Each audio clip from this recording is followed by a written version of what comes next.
बिस्मिल्लाहिर्रहमानिर्रहीम। अस्सलाम वालेकुम friends, welcome back to my channel.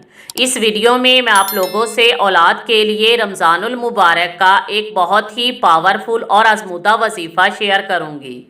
अगर आप रमज़ानुल मुबारक में कामिल यकीन के साथ ये अमल करेंगे तो इंशाअल्लाह ताला अल्लाह पाक आपको औलाद की नेमत से नवाजेगा। रमज़ान के मुबारक दिनों में अल्लाह पाक की रहमतों का नज़ूल हो रहा होता है। ऐसे में अगर बंदा अल्लाह पाक से दुआ मांगे तो दुआ ज़रूर कबूल होती है, क्योंकि ये कबूलियत की घड़ियां होती हैं। अल्लाह पाक की ज़ात से नाउमीद नहीं होना चाहिए, क्योंकि अल्लाह पाक के ख़जाने में किसी चीज़ की कोई कमी नहीं है।